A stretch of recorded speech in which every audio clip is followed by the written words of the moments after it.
प्रधानमंत्री गद्दार है। देश के पीएम को गद्दार कहने वाले राहुल गांधी, मैं तुम्हें बताता हूँ असली गद्दारी किसे कहते हैं। गद्दारी वो थी जो तुम्हारे पिताजी ने भोपाल गैस कांड में की थी। जब भोपाल में हजारों बेकसूर भारतीयों की जहरीली गैस की वजह से जाने जा रही थी, तब तुम्हारे बाप ने मुख्य आरोपी वॉरेन एंडरसन को सरकारी विमान में बिठाकर रातों रात देश से फरार करवा दिया। इसे कहते हैं देश की जनता के साथ गद्दारी। गद्दारी उसे कहते हैं जो बोफोर्स घोटाले के समय हुई थी, जब देश की सेनाओं के लिए तोपें खरीदी जा रही थी, तब दलाली खाई गई, और जब जांच शुरू हुई तब गांधी परिवार के सबसे करीबी पवात रोची को रातों रात सरहद के नीचे से, एजेंसियों की नाक के नीचे से भगा दिया गया।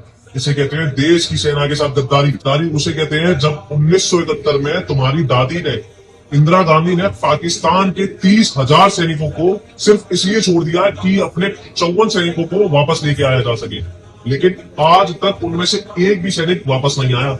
इसे कहते हैं देश की सेना के साथ गद्दारी। गद्दारी उसे कहते हैं जो साल 1974 में तुम्हारी दादी ने की थी। तुम्हारी दादी इंदिरा गांधी ने कच्चा तीवी द्वीप को बिना संसद को भरोसे में लिए देश के एक ऐसे मुख्य द्वीप को, श्रीलंका को, ऐसे खैरत में दे दिया जैसे किसी को गिफ्ट दिया जाता हो, जिसका भुगतान आज तक हमारे गरीब मछुआरे कर रहे हैं। इसे कहते हैं देश की जनता के साथ गद्दारी। गद्दारी उसे कहते हैं जो साल 1962 में अक्साई चीन के साथ की गई। तुम्हारे परदादा नेहरू के राज में चीन ने 38,000 वर्ग किलोमीटर का एक भारत का ऐसा हिस्सा हड़प लिया जिसके वजह से आज तक हमारी सेना को परेशानी होती है। और नेहरू ने भरे संसद में इतनी शर्मनाक बयान दिया इसको लेकर कि वो तो एक ऐसी बंजर जमीन थी जहां पर घास का एक तिनका नहीं उगता था। मतलब शर्म नहीं आई ये बोलते हुए। दुश्मनों के सामने घुटने टेक देना, इसे ही गद्दारी कहते हैं। गद्दारी वो थी जो तुम्हारी परदादी इंदिरा गांधी ने की। देश के मुसलमानों को हज यात्रा करने पर सब्सिडी दी गई, और दूसरी तरफ जो हिंदू अमरनाथ यात्रा कर रहे थे उन पर टैक्स लगाया। इसका मतलब अगर हिंदू यात्रा करेगा तो टैक्स देगा।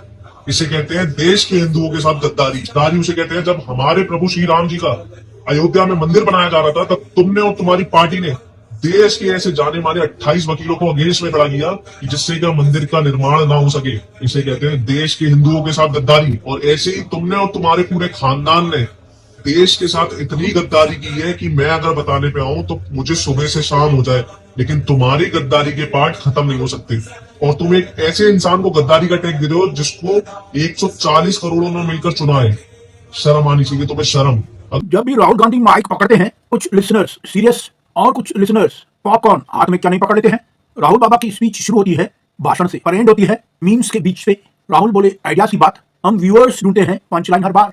ये दुनिया है कंटेंट की दोस्तों, हर डायलॉग ट्रेंड बनता है। अल्गोरिथम भी बड़ा खिलाड़ी है। आप हंसे, वो बोले और लो। एक क्लिप पे अगर हंसे तो पूरी टाइमलाइन फनी फ्लो।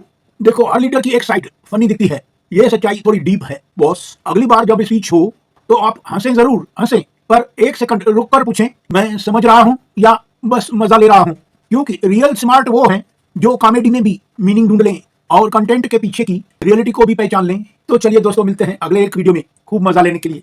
तब तक के लिए अपना ख्याल रखिएगा, खासकर हेल्थ का। स्वीट बेस्ट लक दोस्तों, sweet best good health to you. Smile big and be happy.